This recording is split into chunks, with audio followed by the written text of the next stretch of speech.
2020 के बाद अगर किसी म्यूचुअल फंड कैटेगरी ने इन्वेस्टर्स को सबसे ज्यादा सरप्राइज किया है तो वो है मिड कैप म्यूचुअल फंड। लेकिन आज एक ऐसा डेटा है जो देखकर मुझे ऐसा लगा कि यहां से या तो मिड कैप के इन्वेस्टर्स बहुत ज्यादा खुश होने वाले हैं या तो बहुत भारी मिस्टेक करने वाले हैं। और सबसे इंटरेस्टिंग बात क्या है कि इन दोनों आर्गुमेंट को सपोर्ट करने के लिए हमारे पास आज डेटा भी मौजूद है। एक तरफ तो जून 2026 के अंदर में 6090 करोड़ का इन्फ्लो देखने को मिल रहा है मिड कैप के अंदर, जो कि पूरे म्यूचुअल फंड के अंदर, पूरे इक्विटी म्यूचुअल फंड के अंदर सबसे ज्यादा इन्फ्लो किसी एक कैटेगरी के अंदर आया हुआ है। वहीं दूसरी तरफ जब हम वैल्यूएशन को देखते हैं, जब हम अर्निंग एक्सपेक्टेशन को देखते हैं, जब हम हिस्टोरिकल साइकिल को देखते हैं तो ये कुछ और कहानी बयां कर रही है। तो आज हम डिसाइड करेंगे क्या ये सही टाइम है मिड कैप फंड्स के अंदर पैसा इन्वेस्ट करने का। जो ऑलरेडी पैसा इन्वेस्ट कर रहा है उसको क्या करना चाहिए, जो एसआईपी स्टार्ट करना चाहता है उसको क्या करना चाहिए, एंड जो एक ही बार में ज्यादा अमाउंट इन्वेस्ट करना चाहता है, मतलब लमसम करना चाहता है, उसको क्या करना चाहिए। एंड इस वीडियो के अंदर मैं आपको एक ऐसी सच्चाई बताने वाला हूं जो शायद आपसे वो लोग नहीं बताते हैं जो मिड कैप स्मॉल कैप को भर भर के प्रमोट कर रहे हैं आज के टाइम में। तो चलिए पहले बात करते हैं कि सारा पैसा मिड कैप के अंदर क्यों जा रहा है। तो जून 2026 के अंदर में लगभग 6090 करोड़ का इन्फ्लो मिड कैप में आया हुआ था, स्मॉल कैप के अंदर 5600 करोड़ का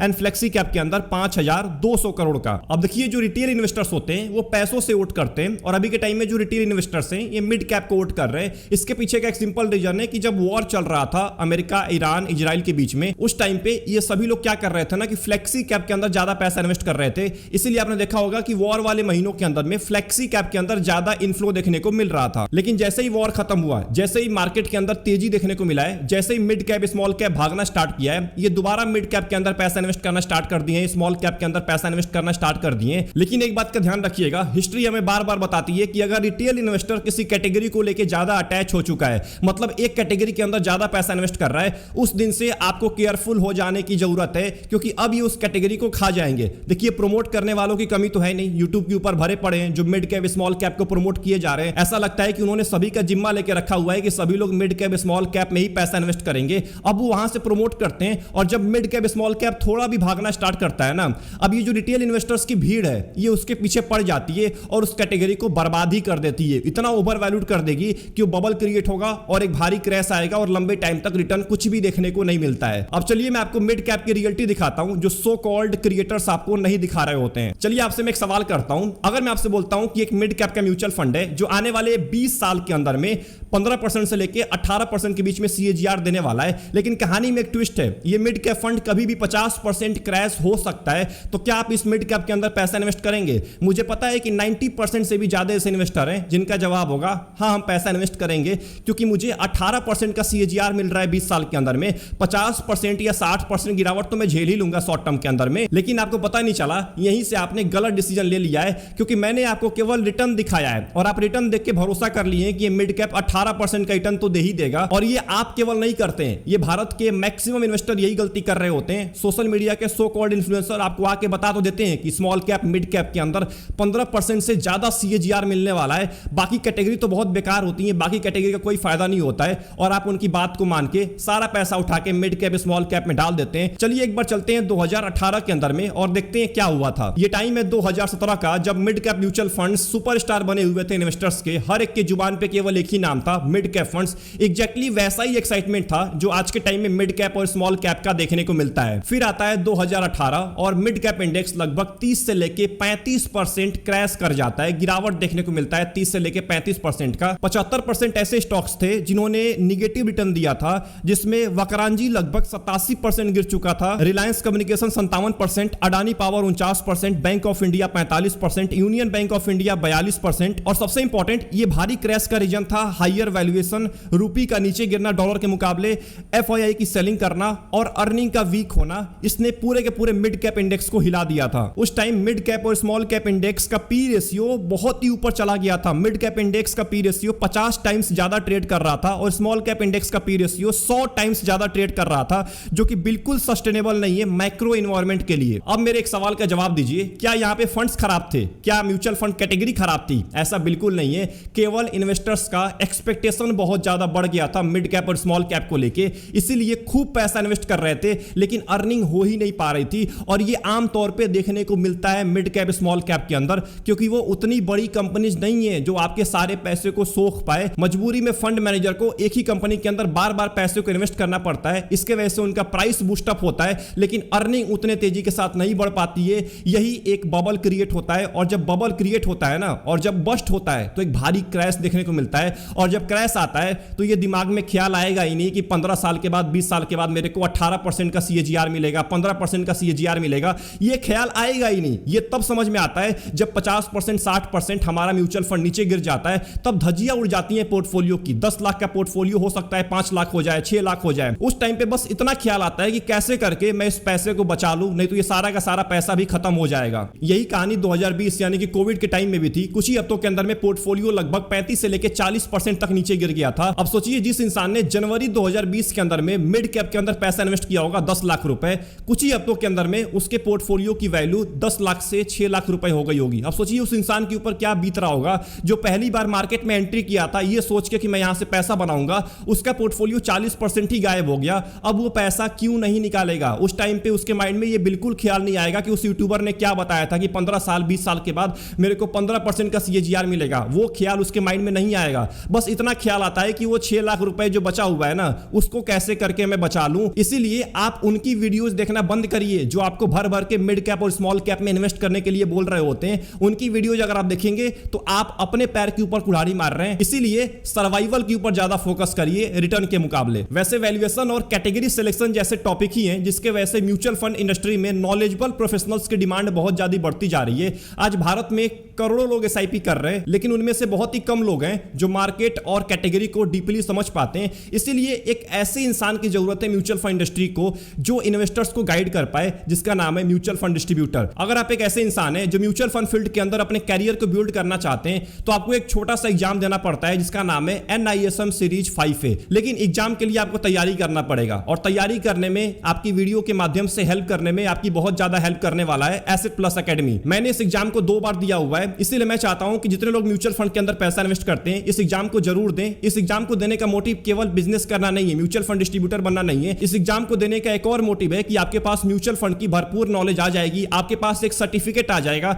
सर्टिफिकेट आने के बाद असली कहानी स्टार्ट होती है। आपको अपना ARN रजिस्ट्रेशन करवाना पड़ेगा, जो कि आपको ARN नंबर मिलेगा। इसके अंदर भी आपकी बहुत ज्यादा हेल्प करने वाला है एसेट प्लस एकेडमी। जैसे ही आप ARN रजिस्ट्रेशन करते हैं आप एक म्यूचुअल फंड डिस्ट्रीब्यूटर बन जाते हैं। अब यहाँ पे असली चैलेंज स्टार्ट होता है कि क्लाइंट कहां से लेके आया जाए, बिजनेस कैसे बिल्ड किया जाए। इन सब में आपकी बहुत ज्यादा हेल्प करेगा asset plus. Asset plus platform इसीलिए बनाया गया है ताकि वो म्यूचुअल फंड डिस्ट्रीब्यूटर्स की बहुत ज्यादा हेल्प कर पाए। तो आप में से बहुत सारे ऐसे लोग होंगे जो फाइनेंस फील्ड के अंदर, म्यूचुअल फंड फील्ड के अंदर अपने कैरियर को बिल्ड करना चाहते हैं। आपको कुछ नहीं करना है, डिस्क्रिप्शन के अंदर एक फॉर्म मिलेगा, उस फॉर्म को जरूर फिल करिए। फॉर्म फिल करते ही आपके पास एसेट प्लस टीम से कॉल आएगा, वो आपको नेक्स्ट प्रोसेस के बारे में गाइड करेंगे। अब सवाल ये निकल के आ रहा है, क्या ये सही टाइम है मिड कैप के अंदर पैसा इन्वेस्ट करने का? देखिए, इस सवाल का जवाब देने से पहले हमें इस वीडियो के सबसे इंपॉर्टेंट टॉपिक के बारे में बात करना पड़ेगा, जो कि है वैल्यूएशन। अभी के टाइम में मिड कैप का वैल्यूएशन क्या चल रहा है, कहीं वैल्यूएशन ज्यादा तो नहीं हो गया, अर्निंग क्या चल रहा है, हिस्टोरिकल डेटा क्या बता रहा है, इसको एक बार देख लेते हैं। तो अभी जो मिड कैप का पी रेशियो चल रहा है वो लगभग 30 के आसपास देखने को मिल रहा है। पीबी रेशियो अभी भी हाई है, 4.6 के आसपास है। अगर आप थोड़ा सा हिस्टोरिकल पी को चेक करते हैं तो यहां पे देखिए 3 महीने का एवरेज से ज्यादा ट्रेड कर रहा है, लगभग 29 के आसपास है। लेकिन 6 महीने का लगभग 30 का है, एवरेज से कम है। 1 साल का एवरेज से कम है, 32 से कम है। 2 साल का भी एवरेज से कम है, 2 साल का एवरेज पी लगभग 35 का है। सोचिए 35 का पी रेशियो है, कितना ओवर वैल्यूड हो गया था मिड कैप। वहीं 5 साल का एवरेज पी लगभग 31 का है, अभी के टाइम में 30 का चल रहा है। तो मतलब कुल मिला के एवरेज से कम ट्रेड कर रहा है पी रेशियो। आपको ओवर वैल्यूएशन, बहुत ज्यादा ओवर वैल्यूएशन देखने को नहीं मिल रहा है, क्योंकि अगर आप इस मिड कैप 150 के पी रेशियो के चार्ट को देखते हैं तो ब्लू कलर की जो लाइन है ये पी रेशियो को दर्शा रही है एंड ग्रीन कलर की लाइन मिड कैप के प्राइस को दर्शा रही है। तो यहां पे देखिए आप इस टाइम के अंदर में सितंबर 2024 के अंदर में लगभग 45 के आसपास पी रेशियो पहुंच चुका था मिड कैप 150 इंडेक्स का। इसके पीछे का सिंपल रीजन था वही ओवर वैल्यूएशन, बहुत ज्यादा ओवर वैल्यूड हो गया था। पैसा लोग भर भर के इन्वेस्ट कर रहे थे लेकिन कंपनी की अर्निंग नहीं हो पा रही थी। इसको जानने का एक और सिंपल तरीका है, आप ईपीएस को चेक कर लीजिए। ईपीएस का डेटा अगर आप देखेंगे पिछले 5 साल का तो 2024 यानी कि सितंबर 2024 में ईपीएस की जो लाइन है ये ब्लू कलर वाली, ये नीचे चल रही है प्राइस से, ये बहुत नीचे है। लगभग देखिए ईपीएस चल रहा है 488 495 के आसपास। लेकिन देखिए जैसे जैसे टाइम बीता है ईपीएस की जो लाइन है ये ऊपर जाना स्टार्ट कर दिया है, जो ब्लू कलर लाइन है ये ऊपर जाना स्टार्ट कर दिया है और आज के टाइम में लगभग प्राइस के आसपास पहुंच चुका है। इसीलिए जब आप पी रेशियो को चेक करते हैं अभी के टाइम में, अगर आप 5 साल का पी रेशियो चेक करते हैं तो पी रेशियो के अंदर एक भारी गिरावट देखने को मिला है। ये पी रेशियो इसलिए नीचे गिरा है क्योंकि कंपनी की अर्निंग बढ़ी है, जो ईपीएस है, जो अर्निंग पर शेयर है, वो बढ़ता हुआ दिखा है। इसके वजह से पी रेशियो नीचे गिरा है और प्राइस ऊपर गया है, जो कि एक हेल्दी साइन है किसी भी इंडेक्स के लिए, किसी भी कैटेगरी के लिए। तो मिड कैप के वैल्यूएशन को देखने के बाद ऐसा फील हो रहा है कि अभी के टाइम में ज्यादा ओवर वैल्यूएशन देखने को नहीं मिल रहा है, लेकिन अभी भी पी रेशियो बहुत ज्यादा है। 30 का पी रेशियो बहुत ज्यादा होता है। अगर यहां से लोग अंधाधुंध पैसा इन्वेस्ट करना स्टार्ट कर दिए और कंपनी की अर्निंग अगर नहीं होती है तो दोबारा आपको पी रेशियो के अंदर बढ़ोतरी देखने को मिलेगा। दोबारा पी रेशियो 40-45 को टच कर सकता है। अब चलिए उस सवाल के ऊपर बढ़ते हैं, क्या अभी के टाइम में अगर आपको फ्रेश एसआईपी स्टार्ट करनी है तो क्या मिड कैप को चूज करना चाहिए? तो अगर आप already mid cap mutual funds के अंदर पैसा इन्वेस्ट करते हैं, एसआईपी करते हैं, तो मैं बोलूंगा अभी के टाइम में अगर आप ये सोच रहे हैं कि एसआईपी बंद करूं, पैसा निकाल दूं, तो आप अपने पूरे लाइफ की सबसे बड़ी मिस्टेक करने वाले हैं। अगर आप हर 6 महीने के अंदर में फंड्स को बदलने के बारे में सोचते हैं तो मिड कैप आपके लिए नहीं बना हुआ है। अगर आपने कोई गोल सेट करके रखा हुआ है कि मेरे को 10 साल 15 साल के लिए पैसा इन्वेस्ट करना है, इस गोल के लिए, हो सकता है कि आप रिटायरमेंट के लिए करना चाहते हो सकता है अपने बच्चों के एजुकेशन के लिए करना चाहते हो सकता है घर लेने के लिए करना चाहते हो, गाड़ी लेने के लिए करना चाहते हो, जो भी आपने गोल सेट करके रखा है वो गोल जब तक कंप्लीट नहीं हो जाता है पैसा मत निकालिएगा। बीच में कितना भी बड़ा क्रैश आ जाए, 40% का, 50% का, 60% का, 70% का, पैसा नहीं निकालना है। अगर आप ये सोच रहे हैं, अगर आपके माइंड में कोई भी ख्याल आता है निकालने का, मिड कैप से आज ही पैसा निकाल लीजिए और दूसरे कैटेगरी के अंदर पैसा इन्वेस्ट करिए। बहुत सारी कैटेगरीज हैं जहां पे आप पैसा इन्वेस्ट करके सर्वाइव कर सकते हैं मार्केट के अंदर में, क्योंकि मार्केट में सबसे इंपॉर्टेंट होता है सर्वाइवल, ना कि रिटर्न। अब चलिए उनकी बात कर लेते हैं जो फ्रेश एसआईपी स्टार्ट करना चाहते हैं, पहली बार मिड कैप के अंदर पैसा इन्वेस्ट करना चाहते हैं। तो मैं यहां पे आपको बोलूंगा थोड़ा सा आपको केयरफुल रहने की जरूरत है। क्यों मैं बोल रहा हूं ऐसा? क्योंकि पूरा जो आपका एक्सपीरियंस होने वाला है मिड कैप के अंदर वो इसी एंट्री पॉइंट से डिसाइड होने वाला है। एग्जांपल के लिए अगर कल को अगर 15-20% मिड कैप यहां से नीचे गिर जाता है, जो कि गिर सकता है, कोई भरोसा नहीं है, अभी भी वैल्यूएशन हाई देखने को मिल रहा है,